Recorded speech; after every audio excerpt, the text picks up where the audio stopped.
붉은 장미 집, 운명적 만남과 균열의 시작. 서울 강남의 한 고급 주택가. 그곳의 우뚝 선 3층 양옥집은 마치 성처럼 보였다. 이 집의 주인은 바로 대한민국 굴지의 건설회사 태영건설을 일군 박태영 회장의 미망인 오순자였다. 오순자는 올해 65. 남편이 세상을 떠난 지 벌써 10년이 흘렀지만 그녀는 여전히 이 집의 절대 권력자였다. 검은색 한복을 즐겨 입는 그녀의 눈빛은 카리스마 넘쳤고 한마디 한마디가 명령처럼 들렸다. 민준아, 이리 와서 앉아라. 오순자의 외아들 박민준은 35. 태영건설의 전무이사로 아버지의 뒤를 이어 회사를 운영하고 있었다. 준수한 외모의 명문대 출신, 그야말로 금수저 중의 금수저였다. 어머니, 무슨 일이세요? 네가 이제 결혼할 나이가 됐다. 어머니가 좋은 신부감을 알아봤어. 민준의 표정이 굳어졌다. 사실 그에게는 이미 3년째 만나고 있는 여자친구가 있었다. 바로 강은채였다. 은채는 평범한 중산층 가정 출신이었다. 아버지는 작은 식당을 운영하고 어머니는 병원에서 간호조무사로 일했다. 하지만 은채는 자신의 노력으로 명문대를 졸업했고 현재 한 대기업에서 마케팅팀 과장으로 근무하고 있었다. 어머니, 사실은 뭐냐? 설마 네 마음대로 여자를 골라왔단 말이냐? 민주는 숨을 깊이 들이마셨다. 죄송합니다, 어머니. 제게 사귀는 사람이 있습니다. 그날 저녁, 오순자의 얼굴은 창백했다. 자신의 통제를 벗어난 일이 발생했다는 사실이 그녀를 분노케 했다. 그 여자가 누군데? 어느 집 딸이냐? 강은채라고 합니다. 평범한 가정 출신이지만 정말 착하고 똑똑한 여자입니다. 평범한 가정? 오순자의 목소리가 차갑게 식었다. 박민준, 너는 태영건설의 후계자다. 네 결혼은 단순한 결합이 아니야. 사업적으로도 도움이 되는 집안과 혼인해야 한다. 어머니, 지금이 무슨 시대인데? 시대가 바뀌어도 가문은 가문이다. 하지만 민주는 물러서지 않았다. 그는 은채를 진심으로 사랑했고 그녀 없는 미래는 상상할 수 없었다. 결국 석 달간의 설득 끝에 오순자는 마지못해 은채를 만나보기로 했다. 첫 만남의 날, 은채는 긴장한 얼굴로 그 거대한 저택 앞에 섰다. 손에는 정성껏 준비한 선물이 들려 있었다. 어서 오세요. 집사가 문을 열었고 은채는 거실로 안내되었다. 거실은 마치 궁전처럼 호화로웠다. 천장에는 크리스탈 샹들리에가 걸려 있었고 벽에는 유명 화가의 그림들이 걸려 있었다. 앉으세요. 오순자가 나타났다.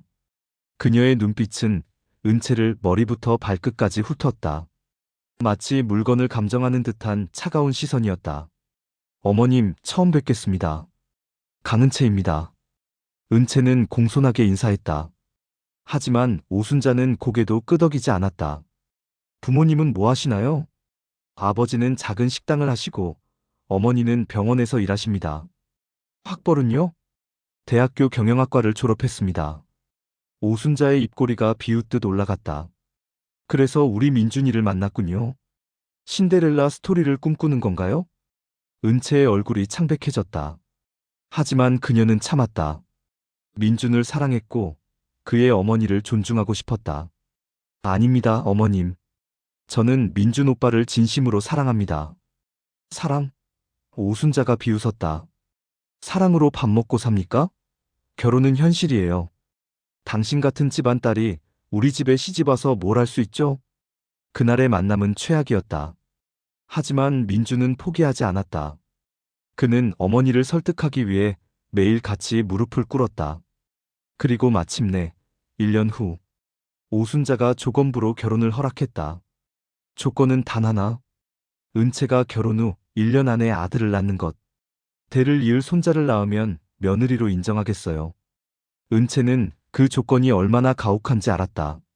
하지만 민준과 함께하기 위해서라면 무엇이든 할 수 있었다. 그렇게 두 사람은 결혼했다. 결혼식 날, 오순자는 차가운 표정으로 식장 한편에 앉아 있었다. 축하의 말 한마디 없이 그저 지켜볼 뿐이었다. 그리고 신혼여행에서 돌아온 다음 날부터 은채의 지옥 같은 시집살이가 시작되었다. 갈등의 심화와 숨겨진 비밀. 이게 뭐예요? 된장찌개에서 비린내가 나잖아요. 결혼한 지 일주일 만에 오순자는 은채가 만든 아침 식사를 집어던졌다. 그릇이 바닥에 떨어져 산산조각 났다. 죄송합니다, 어머님. 다시 만들겠습니다. 다시? 시간이 얼마나 지났는데 다시 만들어요? 우리 민준이는 8시까지 출근해야 한다고. 은채는 눈물을 참으며 재빨리 새로운 찌개를 끓였다. 손이 덜덜 떨렸지만 실수할 수 없었다. 이런 일은 매일 반복되었다. 청소를 해도 빨래를 해도 무엇을 해도 오순자는 만족하지 않았다. 이렇게 바닥을 닦으면 때가 제대로 지워지겠어요? 다시 하세요. 빨래에서 냄새가 나는데 제대로 헹궜어요? 꽃을 이렇게 꽂으면 돼요? 센스가 하나도 없네. 은채는 매일 밤 혼자 울었다. 하지만 민준 앞에서는 괜찮은 척했다. 남편이 어머니와 자신 사이에서 힘들어하는 모습을 보고 싶지 않았다. 그러던 어느 날 은채는 임신 사실을 알게 되었다. 3개월째였다. 민준 오빠 나 임신했어. 민준은 기쁨에 겨워 은채를 안아 올렸다. 정말? 정말이야? 응, 병원에서 확인했어. 우리 부모가 되는 거야. 그날 저녁 두 사람은 오순자에게 임신 소식을 전했다.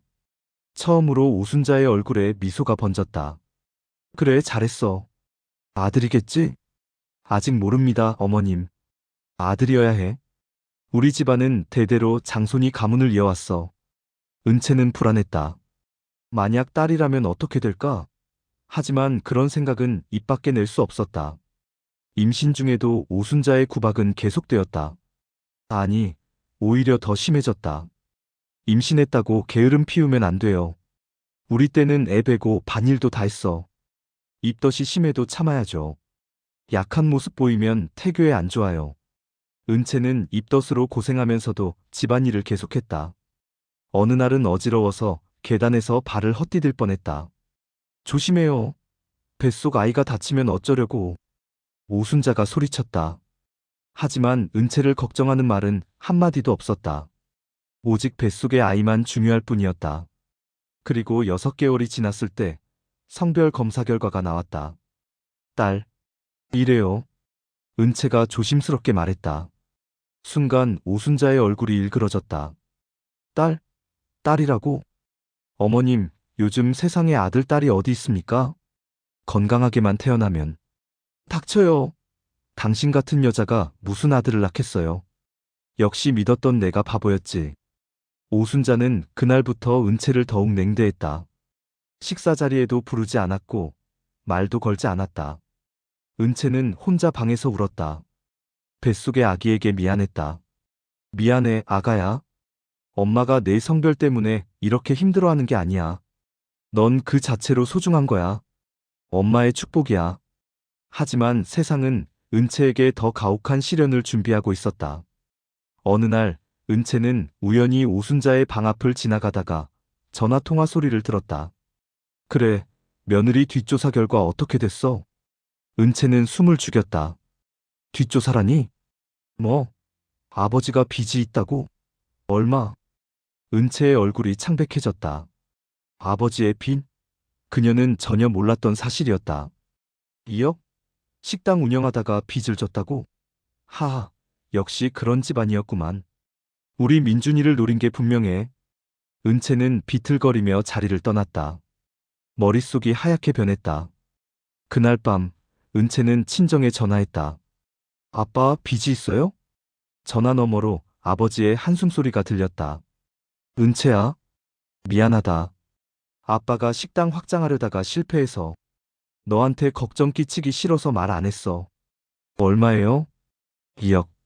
조금 안 돼? 아빠가 천천히 갚을게. 걱정 마. 은채는 전화를 끊고 눈물을 흘렸다. 아버지가 힘든 것도, 시어머니가 이 사실을 알고 있다는 것도 모든 것이 고통스러웠다. 다음 날 오순자가 은채를 불렀다. 당신 아버지 빚 2억 내가 갚아줄게요. 은채는 깜짝 놀랐다. 어머님? 대신 조건이 있어요. 아이를 낳은 후에 이혼하세요. 네? 딸을 낳을 여자가 우리 집에 있을 필요 없어요. 빚은 갚아줄 테니 위자료 받고 조용히 떠나요. 민준이는 내가 설득할게요. 은채는 믿을 수 없다는 표정으로 오순자를 바라봤다. 어머님, 저는 민준 오빠를 사랑합니다. 돈 때문에 결혼한 게 아니에요. 사랑? 오순자가 비웃었다. 사랑으로 당신 아버지 빚을 갚을 수 있어요? 현실을 보세요. 은채는 그날 밤 민준에게 모든 것을 털어놓았다. 오빠, 어머님이 나한테 이혼하래. 민준은 분노했다. 말도 안 돼. 내가 어머니한테 말할게. 오빠, 그러지 마. 어머님과 오빠 사이가 더 나빠질까 봐. 은채야, 나는 너를 사랑해. 어머니가 뭐라고 하든 절대 헤어지지 않을 거야. 하지만 오순자의 집요함은 상상을 초월했다. 폭발하는 진실과 배신. 은채가 임신 9개월에 접어들었을 때였다.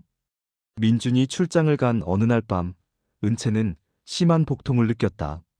조산김이었다. 어머님, 어머님.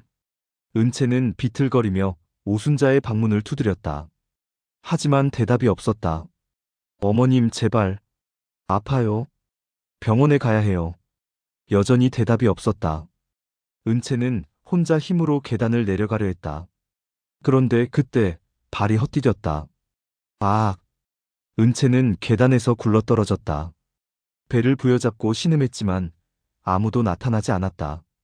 1시간 후 겨우 정신을 차린 은채는 휴대폰으로 119에 전화했다. 응급실에 실려갔을 때 은채는 이미 의식을 잃은 상태였다. 다행히 아기는 무사했다. 조산으로 태어났지만 건강한 딸이었다. 민준이 급히 출장지에서 돌아왔을 때 은채는 병원 침대에 누워 있었다. 은채야, 괜찮아? 오빠. 은채는 눈물을 흘렸다. 아기는 무사해? 응, 괜찮아. 우리 딸 건강하게 태어났어. 그때 오순자가 병실에 들어왔다.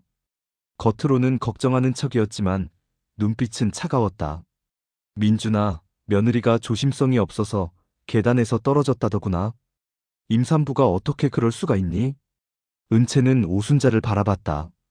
그날 밤 자신이 도움을 청했을 때 오순자는 분명 방에 있었다. 하지만 문을 열어주지 않았다. 어머님, 제가 그날 밤 어머님께 도움을 청했는데. 뭐? 나는 그날 밤 일찍 잠들었어요. 당신이 문을 두드린 소리도 못 들었고. 하지만 병원에서 쉬다가 정신이 이상해진 거 아니에요? 내가 왜 며느리를 외면하겠어요? 은채는 아무 말도 할 수 없었다. 증거가 없었다. 퇴원 후 은채는 아기를 데리고 시댁으로 돌아왔다. 오순자는 겉으로는 손녀를 예뻐하는 척했지만 은채에게는 더욱 차갑게 굴었다. 딸을 낳았으니 이제 내 할 일은 끝났어. 아이는 내가 키울 테니 너는 조용히 있어. 오순자는 아기를 빼앗으려 했다. 은채가 모유 수유를 하려고 해도 오순자는 분유를 먹였다. 모유는 위생적이지 않아요. 분유가 더 좋아. 은채는 견딜 수 없었다. 자신의 아이조차 제대로 돌볼 수 없다는 현실이 비참했다. 그러던 어느 날 은채는 충격적인 사실을 알게 되었다. 민준의 서재를 청소하다가 은채는 우연히 서랍 속 서류를 발견했다. 그것은 재산분할 협의서였다. 이혼 시 강은채는 위자료 5억 원을 받고 자녀에 대한 양육권을 포기한다. 은채는 손이 떨렸다. 이 서류는 분명 오순자가 준비한 것이었다. 그리고 날짜를 보니 자신이 임신했을 때부터 준비된 것이었다. 더 충격적인 것은 다른 서류였다. 그것은 민준과 한 재벌가 딸의 맞선 사진이었다. 날짜는 고작 일주일 전이었다. 이게 무슨... 그때 뒤에서 목소리가 들렸다. 그걸 보면 안 되는데. 오순자였다. 어머님, 이게 무슨 뜻입니까? 보는 그대로예요. 민준이는 곧 재혼할 거예요. 당신과는 이혼하고. 민준 오빠가 이걸 알고 있어요? 오순자가 비웃었다. 모르지. 하지만 곧 알게 될 거예요. 나는 이미 민준이 명의로 당신 아버지 빚을 갚아뒀어요. 그것도 증거예요. 당신이 돈 때문에 민준이한테 접근했다는. 그런 거짓말이에요. 저는 빚을 갚아달라고 한 적 없어요. 누가 믿겠어요? 가난한 집 딸이 재벌 아들 만나서 아버지 빚까지 갚았는데. 이혼 소송 걸면 당신 불리해요. 은채는 무릎이 꺾였다. 모든 것이 계획된 함정이었다. 그날 밤 민준이 퇴근했을 때 은채는 그를 기다리고 있었다. 오빠, 나한테 숨긴 거 있어? 응? 무슨 말이야? 맞선. 봤어? 민준의 얼굴이 굳어졌다. 그게, 은채야, 그건 어머니가 강제로. 그럼 거절했어야죠. 우린 부부잖아요. 나도 거절했어. 하지만 어머니가 회사 이사회에 압력을 넣겠다고 해서. 은채는 실망스러웠다. 민준이 자신을 사랑한다고 했지만 결국 그도 어머니 앞에서는 나약했다. 오빠, 우리 이혼해요. 뭐? 어차피 어머님은 날 며느리로 인정 안 할 거예요. 오빠도 어머님과 나 사이에서 힘들고. 이게 답인 것 같아요. 은채야, 그런 말 하지 마. 나는 널 사랑해. 사랑만으로는 안 돼요, 오빠. 현실을 봐요. 은채는 짐을 쌌다. 아기를 안고 집을 나가려는데 오순자가 가로막았다. 아이는 두고 가요. 네? 아이는 박씨 집안의 핏줄이에요. 당신은 떠나도 아이는 여기 있어야 해요. 말도 안 돼요. 제 딸이에요. 법적으로도 당신은 불리해요. 재산도 없고 직장도 그만뒀고 아이 키울 능력이 없잖아요. 은채는 오순자와 씨름하며 아기를 지켰다. 하지만 그때 민준이 나섰다. 어머니, 그만하세요. 은채는 아이 엄마예요. 민준아, 넌 내 편이 아니냐? 어머니 편도 은채 편도 아닙니다. 저는 제 가족을 지킬 겁니다. 그날 민준은 처음으로 어머니에게 대들었다. 용서와 화해, 그리고 새로운 시작. 은채는 아기를 데리고 친정으로 돌아갔다. 민준은 은채를 설득했지만 은채는 마음을 굳혔다. 오빠, 나 혼자 생각할 시간이 필요해요. 일주일 후 민준은 회사에서 폭탄 발표를 했다. 저는 전무자리에서 물러나겠습니다. 그리고 어머니의 간섭 없이 제 가정을 꾸리겠습니다. 이사회는 발칵 뒤집혔다. 오순자는 믿을 수 없다는 표정으로 아들을 바라봤다. 민준아, 네가 미쳤구나? 아닙니다, 어머니. 이제야 정신이 든 겁니다. 저는 어머니의 인형이 아닙니다. 민준은 회사 지분을 정리하고 작은 건축 사무소를 차렸다. 그리고 은채에게 찾아갔다. 은채야, 나 이제 어머니한테서 독립했어. 우리 다시 시작하자. 작은 집이라도 우리 셋이 행복하게 살 수 있어. 은채는 울었다. 오빠, 정말 괜찮아요? 회사도 재산도 다 포기하고 너와 우리 딸만 있으면 돼. 다른 건 필요 없어. 한편 오순자는 빈집에 혼자 남았다. 처음으로 고독과 후회를 느꼈다. 며칠 후 오순자는 병원 진단을 받았다. 췌장암 말기였다.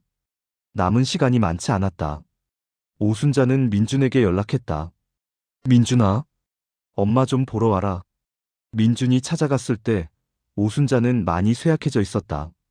어머니, 미안하다, 민준아. 엄마가 너무 욕심이 많았어. 내 행복보다 체면과 가문만 생각했어. 어머니, 은채한테 전해라. 정말 미안하다고. 민주는 눈물을 흘렸다. 그날 저녁 민주는 은채에게 어머니의 상태를 알렸다. 은채는 망설였다. 그토록 자신을 괴롭혔던 시어머니. 하지만 결국 은채는 아기를 안고 병원으로 향했다. 어머님. 오순자는 은채를 보자 눈물을 흘렸다. 은채야, 정말 미안하구나. 너를 그렇게 괴롭혔는데. 너는 이렇게 찾아와 주고. 어머님, 이제 그만 잊어요. 저도 어머님을 이해하려고 노력할게요. 오순자는 손녀를 안아보고 싶다고 했다. 은채는 조심스럽게 아기를 건넸다. 예쁘다. 우리 손녀. 정말 예쁘구나. 아들이든 딸이든. 중요한 게 아니었는데. 할머니가 바보였어. 오순자는 아기의 작은 손을 잡으며 눈물을 흘렸다. 은채야, 내가 죽고 나면 내 재산 절반을 내 이름으로 해뒀다.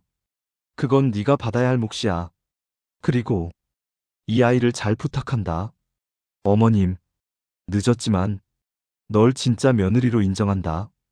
우리 민준이 곁을 지켜줘서 고맙다. 3개월 후 오순자는 조용히 세상을 떠났다. 임종 자리에는 민준과 은채, 그리고 작은 손녀가 함께했다. 장례식이 끝난 후 민준과 은채는 새 출발을 했다. 작지만 따뜻한 집에서 새 식구는 행복하게 살았다. 은채는 다시 직장에 복귀했고 민준의 사무소도 점차 성장했다. 무엇보다 중요한 건 두 사람 사이에 진정한 사랑과 신뢰가 있었다는 것이다. 어느 날 은채는 오순자의 묘지를 찾았다. 손에는 오순자가 좋아하던 백합꽃을 들고 어머님 저예요. 은채예요. 오늘 딸아이가 처음으로 할머니라고 말했어요. 어머님 보고 싶어 하나 봐요. 저희 잘 지내고 있어요. 어머님도 편히 쉬세요. 사랑합니다. 바람이 살랑 불었다. 마치 오순자가 대답하는 것 같았다. 그렇게 한 가족의 아픈 이야기는 끝이 났다. 미움과 갈등으로 시작했지만 결국은 용서와 사랑으로 마무리되었다. 여러분, 이 이야기를 통해 무엇을 느끼셨나요? 가족이란 무엇일까요? 피는 물보다 진하다고 하지만 때로는 그 피가 독이 되기도 합니다. 진정한 가족은 혈연이 아니라 사랑과 이해로 만들어지는 것이 아닐까요? 고부간의 갈등은 오래된 사회 문제입니다. 하지만 서로를 이해하고 존중하려는 노력이 있다면 분명 해결될 수 있습니다. 오늘 이야기가 여러분께 작은 깨달음이 되었기를 바랍니다. 가족이 있다면 오늘 한 번쯤 안아주세요. 미안하다고 사랑한다고 말해주세요. 그것이 우리가 할 수 있는 가장 큰 용기이자 사랑입니다. 다음에도 더 좋은 이야기로 찾아뵙겠습니다. 구독과 좋아요를 부탁드립니다. 시청자 여러분을 축복합니다. 시청해주셔서 감사합니다.